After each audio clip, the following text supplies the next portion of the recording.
Hello there. You're listening to It Can't Just Be Me, and this is the podcast that takes a super juicy dilemma and dives right into the heart of it with the help of a wise celebrity guest and an even wiser expert, all in the interests of getting you some brilliant advice. Now, in today's episode, we're talking all about coming out in later life, which is something I'm especially interested in, not least because it's something I had to face myself when I fell in love with another woman, even though I was in a long-term relationship with a fella. I mean, tricky. So, on that note, let's get cracking. Welcome to It Can't Just Be Me. Hi, Anna. Hey, Anna. Hey, Anna. Hi, Anna. Hey, Anna. Hi, Anna. Hi, Anna. Hi, Anna. It can't just be me who's really struggling with staying faithful. I definitely got menopause brain. I really want children, and he doesn't. I had feelings of jealousy. Just all around the middle, I feel like a Teletubby. And then I hated myself for feeling that way. If you've got any advice. I would really appreciate any advice. It can't just be me. It can't just be me, right? My celebrity guest today is Dr. Ranj Singh. You have no doubt seen Ranj all over telly, either giving medical advice as the resident doctor on This Morning, cooking up a storm on Cooking with the Stars, or sashaying away on Strictly Come Dancing. But the reason I've asked Ranj onto the show this week is because he came out himself in later life, so couldn't be more perfect when it comes to giving us some great insight on our topic for today. Ranj was actually married to a woman for 5 years before he came out to her in 2011. And for Ranj, the whole process was pretty tough. But I think the most important part of his story is the hope that he held on to throughout and the support he received. He knew he deserved to be happy and, more importantly, he deserved to be himself. I think he's an inspiration, and I think you will too. So, let's meet Ranj. Hello, Dr. Ranj. Hello, how are you? I'm really good. Welcome to It Can't Just Be Me. Now, we have the rather thorny topic of coming out in later life to get our teeth into later on. And I know that you have had your own very difficult, but really touching personal story around that. But before we get into that, we always have a mini, it can't just be me dilemma. So what you got for me, Ranj? Oh, it can't just be me that hates the sound of people who chew their food out loud. In my case, it's especially my dad. Go on. I have to leave the room every time I go to visit my parents and they make a cup of tea or something. And he just does that horrible slurping like thing. Amazing. And it's just, and then when he chews, it's like, So it's mouth open. No. Fully, for all the sounds. All the slapping of the chops. And it's just, no. I know there's a whole ASMR thing that people are really into, and they love the sound of people eating pickles or something close to a microphone or whatever it is. Really? I've never heard about this. Hold on, what is ASMR? It's like people that are whispering into the microphone. Is this like a pervy thing we're talking No, about? I don't know. I think it helps them sleep. Oh, I Maybe. see. So it's a therapy But then thing. there's also people who actually enjoy listening to people eat. Stop. And listening to the noise, like mukbang and all that kind of stuff, which sounds really dodgy. You've but really it's looked not. into this. No, I may have watched a few things on social media, but it's people eating like that slapping sort of noise. I just can't. So it's this. Oh, For all of those people at home listening, what's your dad called? Paul. Paul, from me and your son, pack it in. Yeah, please. Pack it in. Now, as much as I would love to talk about pet hates all day, and particularly that particular sound, we do actually have a professional job to do this afternoon, which is to give our thoughts and advice on a dilemma that we've had through. And to help us do that, we are joined remotely today by another guest, Erene Hadjiioannou, who is a psychotherapist specialising in LGBTQ+ matters. Welcome, Erene. Thank you. Lovely to be here. Thanks for having me. Thank you very much indeed for being with us today. Now, look, today's dilemma is from Megan, who is in her 30s. She got in touch with us via email, so I'll be reading this out for the three of us. I came out as a lesbian later in life after being in relationships with men. And even though I'm now in a loving relationship with a woman, I still feel that I'm not as good as other lesbians who are gold star lesbians. By the way, gold star lesbian is a term used for lesbians who have never had sex with men. So Megan goes on, through my teens and 20s, I knew I was attracted to women, but felt really shy around them. So during this time, my only long-term relationships were with men. I find it embarrassing when someone brings up my exes, but I also feel bad for my male exes who I'm still friends with, as I don't want them to feel that our relationship was a lie. I did really love them at the time, just not in the same way that I love my female partner now. Okay, so it seems very obvious that there are two main parts to Megan's dilemma. The first is feeling judged on how good a lesbian she is. Yeah. And the second is a feeling of guilt around her male exes. So, Ranj, while you were listening to that, what was going on in your head? Firstly, I would say to Megan that she needs to remember she's by no means alone in this sort of situation or these sorts of feelings. Lots of people have and are going through very similar things. She will, with time, understand who she is more. And that's the beauty of it. I remember one of my friends, a gay friend, when I came out saying to me, "Oh my gosh, I'm so jealous. You're at the start of your journey and you're about to experience so much joy." And he was absolutely right. Things get so much better. To me, having gone through a similar experience, so I came out when I was 30. I suppose since then, it's been over 10 years now, I've learned a lot about myself and my sexuality. And I've learned that sexuality isn't black and white. I never really thought it was in the first place. But even my own sexuality isn't as black and white as I thought. And things change over time. And the one feeling that I get from that email is a sense of shame still. From Megan. Yeah, from Megan, that there's still, and I feel like people that come out later in life, it's a pervading feeling, actually, because you feel like you've lived a certain life up to this point, and now you're a completely different person. And what you're trying to now do is justify it to everybody else. There's a hell of a lot of shame, I think, that's involved in that, because you don't want people to think, I've been deceiving you my entire life, because I haven't. I've been trying to be the person I thought I was supposed to be, and I thought I was, and I thought I wanted to be. It's only when I grew up and came into my own, I realised, actually, I've not got this completely right. And that's why I totally empathise and sympathise with her.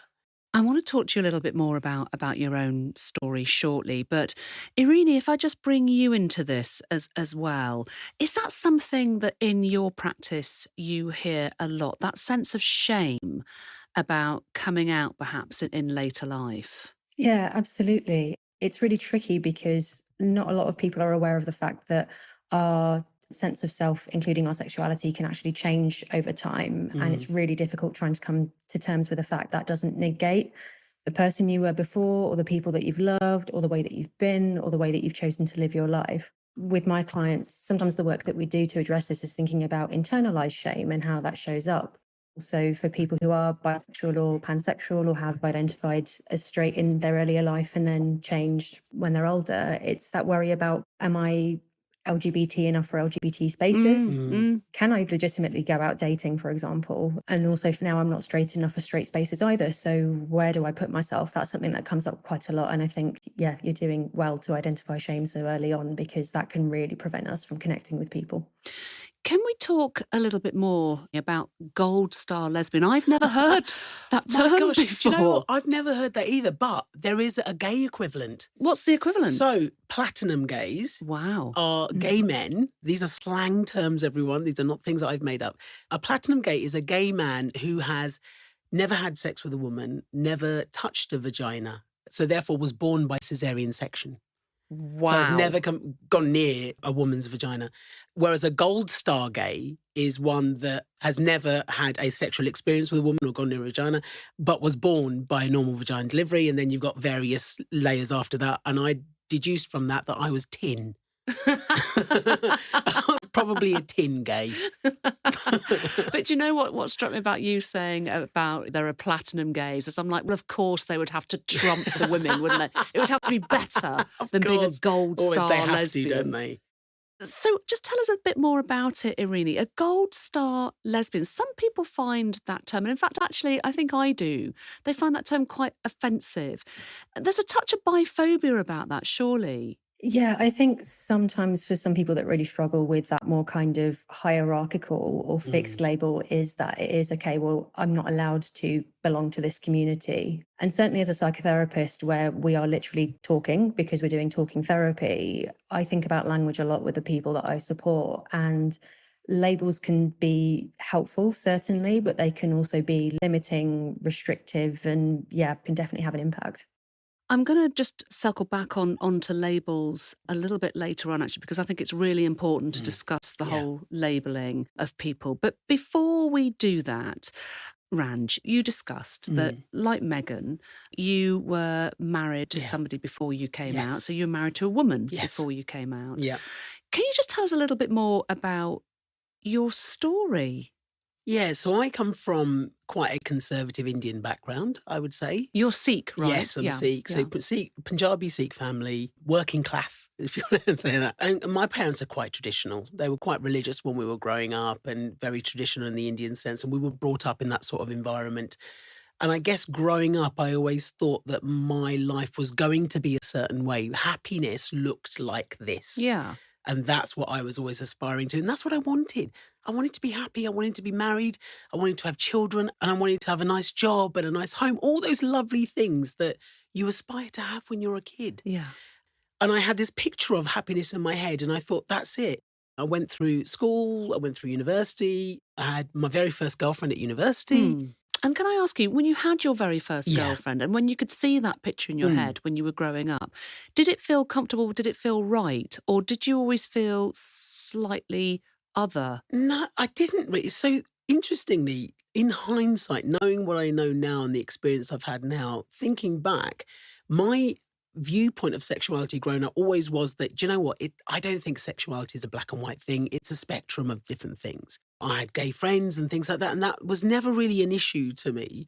But whenever a thought would come into my mind thinking, oh, that guy looks quite attractive, I'd always think, yeah, but that's not you. That's not you. That's just a thought that you've had, and that's okay. It wasn't really anything I'd beat myself up over or anything. I just didn't entertain it. And I guess I just put it out of the way, Yeah. put it out of mind and thought, yeah, anyway. So it wasn't really something I'd explored at all. It was only as I was getting older and older and thinking, hang on a minute, these thoughts are still there and thinking, I don't know, maybe I am a little bit gay. Yeah. But yeah. actually, that doesn't seem to be the overriding part of me. But anyway, so then I met my ex-wife when I started my first job. And I was always adamant, even though my parents were like, oh gosh, we'll find you someone, blah, blah, blah. I was like, the worst thing in the world. I do not want anyone found for me. Thank you very much. Yeah. I'd much rather find my own person. So I fell in love with someone and it was everything I wanted it to be. It was everything I needed it to be. And we got married and it was, to this day, one of the best days of my life. That's wonderful. And so I have so many lovely memories, so many good, joyous, beautiful memories. Can I ask, how old were you? When I got married, Yeah. I got married at 26. And you're how old now? I'm now 43. Okay, so nearly 20 years Yeah, ago. yeah. But you were in love. Yes, absolutely. And she was your best friend? Yes. That's I think, the reason I kind of fell in love with her was because we got on so well. We were so similar in so many ways. And so I had this best friend that I was in love with. It was perfect. It was everything I wanted it to be. And then a few years after we got married, I think the pressures of life kind of start to take hold a little bit. And I think maybe I started to think to myself, there's something missing. I don't feel completely happy. Like this idea of happiness that I had, why is it not making me feel like I thought it would? And the relationship just gradually started to break down over time. And then it got to a point where we went to marriage counselling. Did you? We did. And that didn't really help, to be honest. I think the struggles weren't just on my part, though. I think it was a mutual struggle. Of course, it's a dynamic, isn't It's a it? dynamic. We went on holiday. It was a make or break holiday, gosh. And it broke. And I said, look, I can't do this. I can't. I think I sat there and thought, could I be with you for the rest of my life? And I thought, I don't think I can, actually.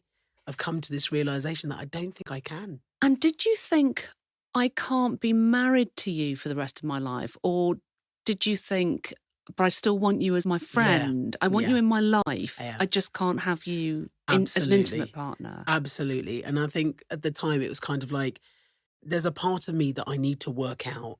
And I think that our relationship isn't working because I haven't completely been able to understand who I am, but I don't want to lose you. Mm. I do not want to lose you. Like, we may not be able to be husband and wife going forward, but I don't want to lose you as a friend. And that's the hardest part of it, I think. And how long were you married for?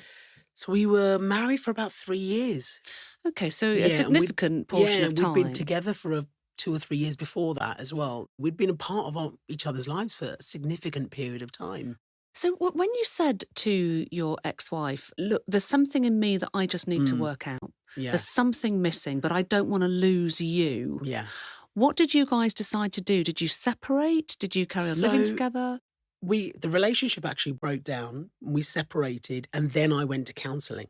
I see. Counselling only works if you face things head on and you're 100% honest with yourself. Yes, I think there's no point in going Yes. to any kind of therapy if you're not You prepared have to to actually do the work. You have to let your barriers down, and I let all of my barriers down. And that was the first time I think I said it out loud, was, I don't think I'm straight, Interesting. in therapy. And then once I'd had that bit of therapy, and that was whilst we were separated, I spoke to my best friend Jess, who incidentally was going through a similar process herself and coming into her own as a lesbian.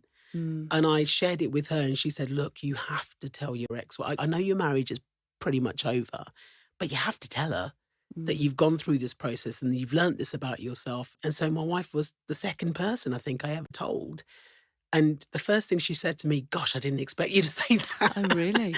Yeah, she was like, because we used to have loads of gay friends. She's a very open-minded lady. She didn't have any hang-ups about that sort of stuff, but I didn't think she thought that was what I was going to say to her. The problem, Yes, in the inverted issue. commas. Interesting. And I think that we'd agreed, or sort of understood, that we would still be in each other's lives to some extent. But it was only when everybody else got involved and heard about it, family members in particular, who weren't as open-minded, that's when I think things started to get really difficult.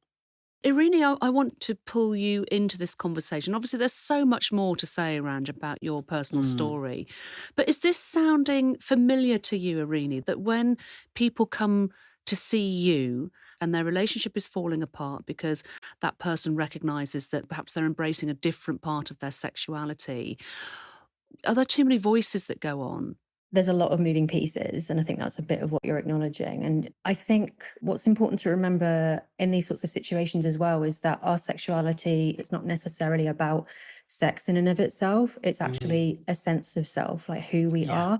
So when I'm supporting with people that have dealt with this, I try to remind them that actually, in terms of being yourself, it's not necessarily the case that there's been an infidelity of any kind, which is often what it might feel like for some people. Yeah. So I'm not attracted to the person that I've married, or I don't want to stay in this particular relationship with them, so therefore I've committed some sort of infidelity. But then again, we might be coming up against that shame, and that may be internalized kind of shame that we've noted a little bit earlier, I would say. So that's one example. It's really interesting. My neighbour at the time, when I was going through that and realising who I was gay, and I spoke to him about it, and he said, look, being gay is not just about who you sleep with. Being gay is an entire life. It's about so much more. And it's only then that I really thought, gosh, he's absolutely right. Because I couldn't come to terms with the word gay. And I think part of it was a shame thing. And part of it was, it just didn't fit. It just didn't fit. And it still doesn't, which is why we'll talk about labels, as you were saying. I don't identify as gay as such, because it doesn't feel like it. And he said to me, he goes, Ranj, that's because being gay isn't just about who you sleep with. It's about so much more than that. 100%, 100%. I feel exactly the same way. By the way, I've got my own story here. I was with a guy for 18 years, and I never have fully identified as straight, but that's always been my experience, is that I've always had boyfriends. I love men, and I'm attracted to men. And I was with my boyfriend for 18 years, and then I fell in love with a woman. And, I fell in love with her. Simple as that. It was the most intense, extraordinary relationship of my life.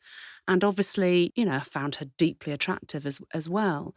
But when I left my boyfriend, for the person I fell in love with, I experienced prejudice from the, in inverted commas, straight community, where people thought it was funny. They thought it was hilarious that I was with a woman. And I found that really difficult to cope with, that there were some people that thought it was entertaining almost, or a weirdness. But now that relationship sadly is over, albeit we're still very good friends, and I'm dating a guy, I'm getting a similar feeling from the LGBTQI community, much as I love our community Yeah. and I feel very held by them. Yeah. I still get the occasional raised eyebrow Mm. about the fact that I'm now seeing a guy. So I feel othered Yes. by everyone. Yeah. And that's quite hard, isn't it?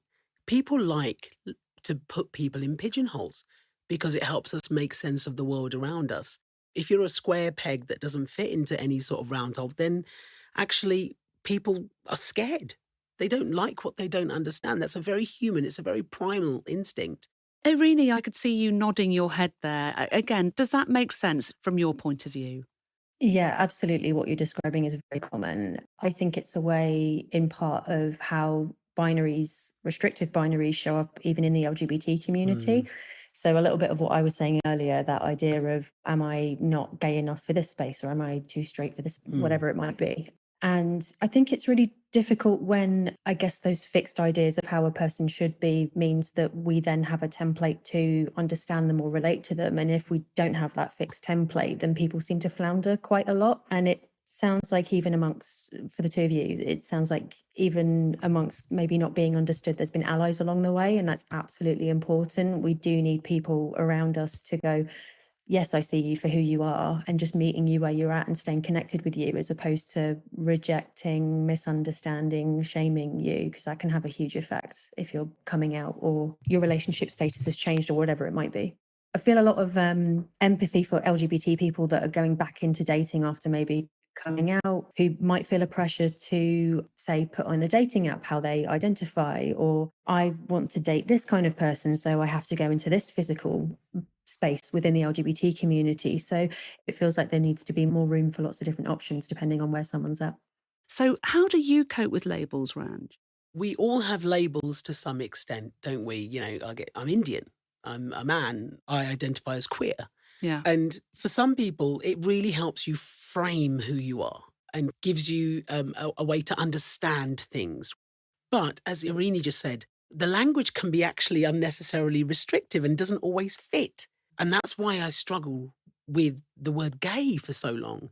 And I still don't 100% identify with it. And that's why I like the word queer. And also we've got to remember that the meaning of language and labels has changed, even in the last 10 years. When I was growing up, the word queer was horrible, horrendous. And it still is really painful for some people, especially people my age and older. But for younger people now, it's actually a really beautiful term. And it's a lot more inclusive and open and fluid and flexible. And that's why I identify with that word so much more. And it's given me, interestingly, a better understanding of who I am. Well, I love what you're saying about the younger generation now embracing queer and that spectrum of identity and sexuality.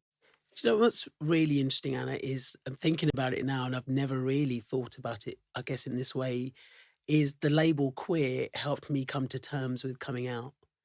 Did it really? Because it helped me shed some of my guilt. Yeah. And the shame. And the shame. Because when I came out, I thought, oh my gosh, have I really been deceiving everyone? And have I been lying to everybody?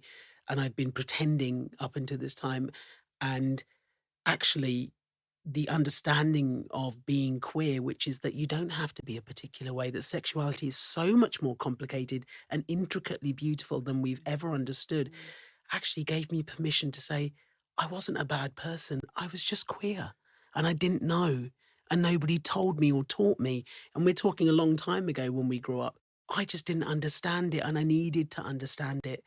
And actually, that label has helped me understand it. That queer label is a beautiful expression. And that's for me, that works for me. It may not work for someone else, but it really has helped me come to terms with who I am a lot more. Funnily enough, when we talk about labels and when I talk to people of all genders and sexual identity, and they say, how do you identify? I say, I identify as me. Yeah. And if that comes under the umbrella of queer, I'm very happy to own that. But ultimately, we are just all ourselves, aren't we? And I love the fact that we're learning, all of us universally are learning to embrace the different parts and aspects. And the fact that we are on that journey that changes, Ranj and Erene, as you were saying, that our sexuality changes and we can fall in love with a whole People range need to of understand that. They don't know that. People think your identity and sexuality is fixed. And because we've always been told that, you decide who you are and you can't change. Actually, that's not true at all. You may feel completely differently. I may feel completely differently in 20 years' time. Who knows? That's life, and that's okay. And also, that's the joy of it. Yes. Okay, so back to Megan, and I'd really like for us to leave her with some concrete advice. Ranj, can I touch on the guilty feelings around the ex? How would you advise Megan when it comes to respecting her exes? I want her to, I'm a big believer in reframing negative feelings. So we get negative feelings for a reason. They're not bad. We get them for a reason. We feel lonely because we need connection. That's our brain's way of saying, I need someone to reach out to me, or I need to connect with someone. We feel guilty because we care. And Megan, you feel guilty, not because you're a bad person. Please don't ever tell yourself that. You feel guilty because you're a decent person who cares. And that's what nobody ever tells you. You feel shame, not just because of what people have said to you, but because you genuinely care about these people you've had these amazing relationships with, and you are mourning for them. And you feel bad because you feel like you've done something bad by them because you care so deeply about them. Take that and tell yourself, I'm a good person and that's why I feel this way. And actually, exactly as Erene said, let them in to you. You don't need to give anything to them. You are who you are supposed to be. Now let everybody else in. Let them experience how amazing and beautiful and caring and loving you are, and how much more so you are right now. I would say as well, Megan, that if you are feeling that shame or that guilt about the men that you've loved, I'd write them a letter. And whether you send it or not is down to you. But I've certainly done that in the past and written down how much that person meant to me, and that in no way should that be diminished, that the love was real, and how much you miss them and how much you value them. And whether that you're still in touch with them or not is a different matter. But I just think the act of writing down and marking that respect for them can be helpful. Does that make sense to you, Erene? Is that helpful to do? I think letter writing is a really useful tool to just recognise where we're at, like you say, regardless of whether or not you actually share that letter with anybody. It might be just about communicating something to yourself so you can process something, which is absolutely important. And I think on a practical note, I'd recommend a free downloadable zine by someone called MJ Barker, which is about mapping your sexuality. That's available on a website called Rewriting the Rules. And I recommend that to a lot of the people that I support if they feel it's helpful to like literally map out who am I, including where have I been, how do I move forward with the person that I experience myself to be right now. So I think there's lots of different ways to attend to all the different bits of her experience and the feelings that come up from that as well. That's fascinating. I love the idea of mapping out who we are and where we're going. I have to tell you, this has been utterly fascinating. And Megan, if you're listening, thank you so much for sharing your dilemma with us. We really do appreciate it. And I hope that you can take something away from the advice that we've given you today. And at the very least, please know that you really are not alone. And Ranj and Erene, thank you so much for all of your wisdom and support and advice. Now, before we end the show, Ranj, I'm going to be putting you on the spot. Oh, gosh. Okay, you ready? Because I'm going to give you a couple of quick fire dilemmas and I want your off the cuff response. I mean, you're a doctor, so you're used to this. Okay. Ready? The first one is from Ellie. Hi Anna, it can't just be me who's having such a hard time sleeping. It takes me ages to fall asleep and then I wake up all the time during the night. If you've got any advice, I'd love to hear it.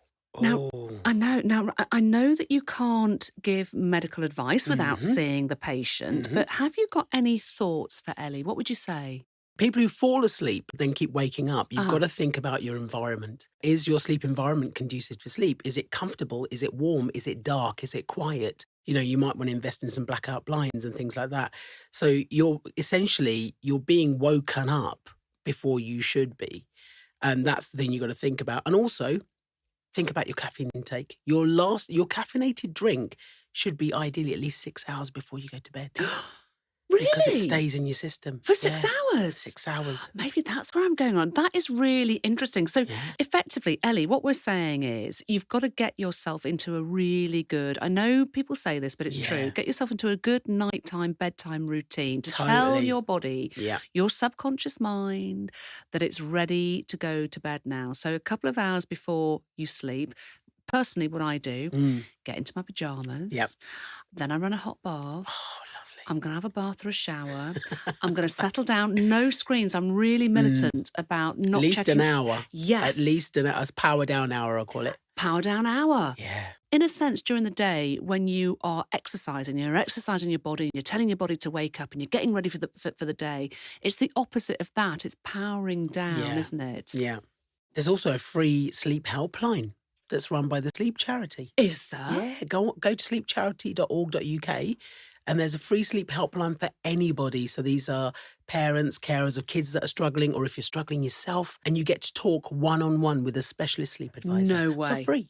Yeah. Do you know, Ranj, that is a super bit of advice. Yeah. And in fact, I hope that's been really helpful, Ellie, but I'm going to pass that on to my little brother, Ben, who really struggles with sleeping. Absolutely. It's a really good idea. Okay, here's the next one. This one is from Kate. Hi, Anna.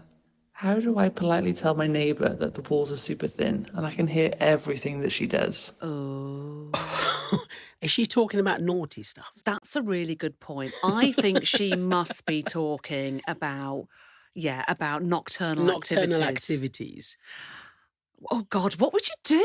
Nothing. Enjoy it. That's what I say. It is fascinating to hear other people having sex. Yeah. Because often you end up thinking, God, she's noisy, or that's a strange way to do that, or what's he doing now? So, yeah, I hear But if it's troubling you, just have a little polite... Actually, do you know how I would frame it? Is not frame it around the nocturnal stuff. Just say, oh, gosh, I've noticed these walls are really thin. You haven't heard anything, have you?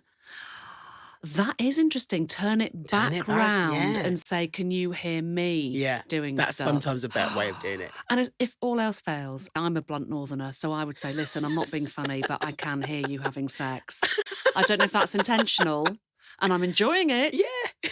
Maybe that's what it is to go, I'm really enjoying it. I'm having a really great time. Last night was amazing. How was it for you?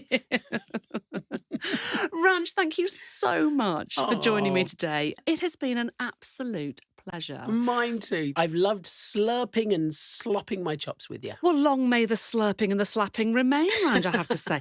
And thanks again to Erene Hadjiioannou.